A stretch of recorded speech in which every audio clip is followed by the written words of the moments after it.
bem-vindos a mais uma aula de matemática e nesse vídeo nós vamos estar falando sobre o Teorema de Pitágoras.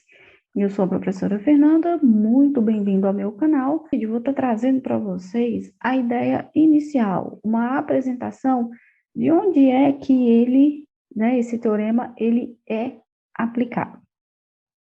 Então, para começo de conversa, o Teorema de Pitágoras ele é aplicado em um triângulo. Mas não é um triângulo qualquer, ele é aplicado no triângulo retângulo, ok? No triângulo retângulo.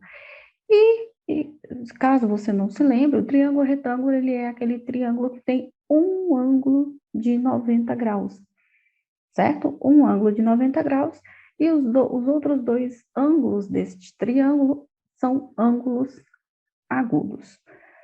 Obviamente que um triângulo retângulo, ele só pode ter um ângulo de 90 graus, devido àquele teorema da geometria que diz que a soma dos ângulos internos de um triângulo resulta em 180 graus. Neste vértice se encontra o ângulo de 90 graus.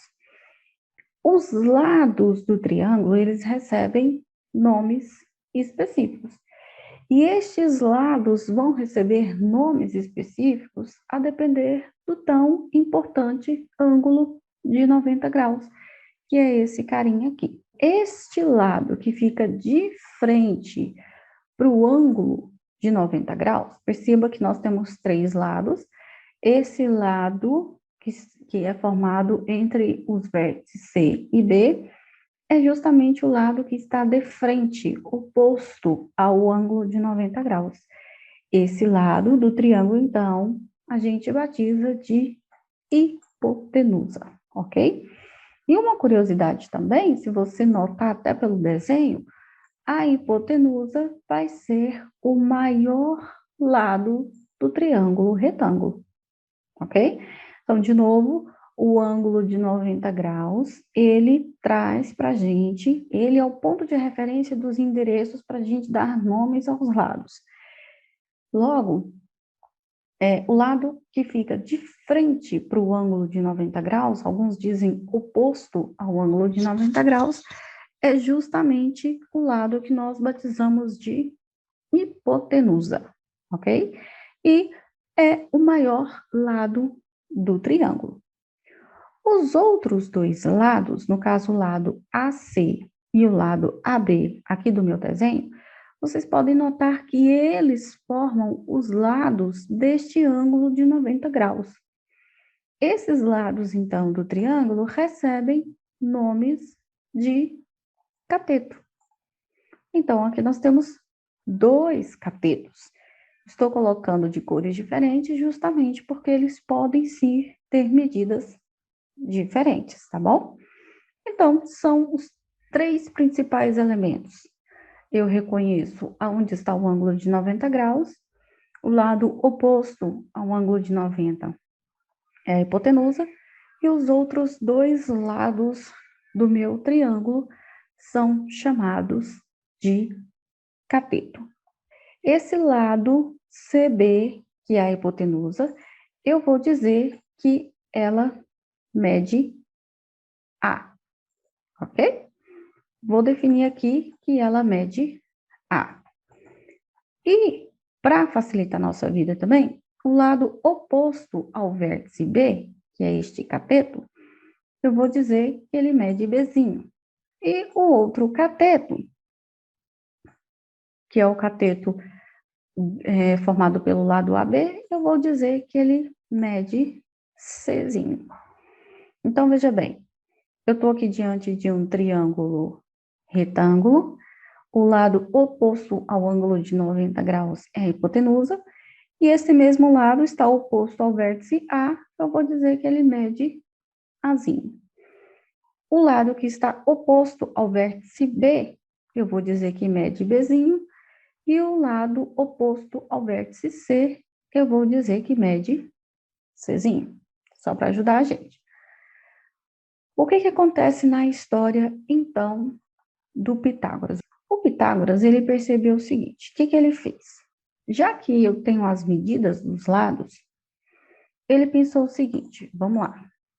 Ele falou assim, olha, já que eu tenho esse lado C, eu vou construir aqui um quadrado de lado C. Ele pegou o lado que media C e desenhou um quadrado que também mede C de lado.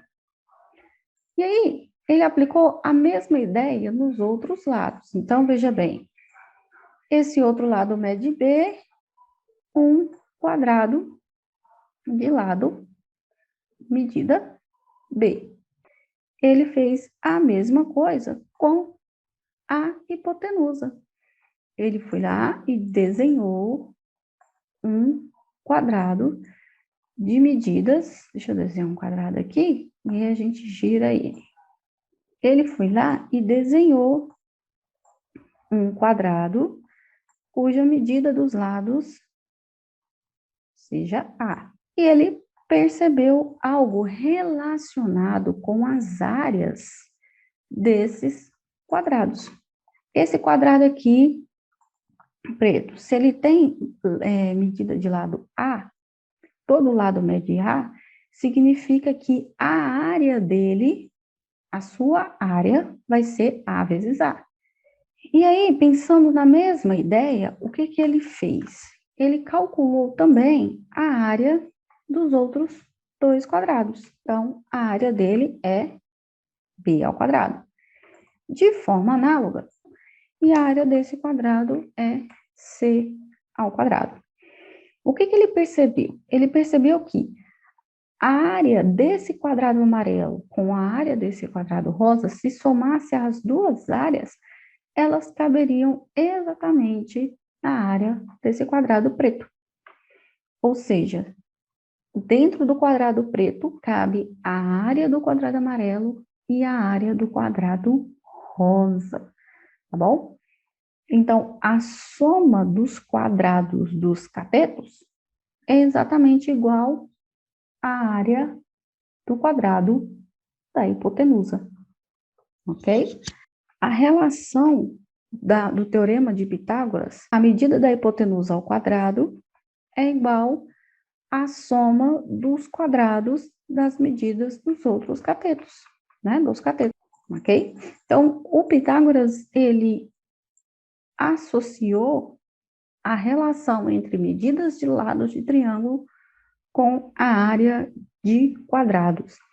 E aí surge, então, a famosa fórmula, né? A famosa expressão matemática que nos permite trabalhar com essas medidas, que nos permite trabalhar com encontrar medidas de lado, seja da hipotenusa ou seja dos catetos, desconhecidas, pura e simplesmente com essa fórmula aqui. Um grande abraço, espero ter ajudado e fiquem com Deus.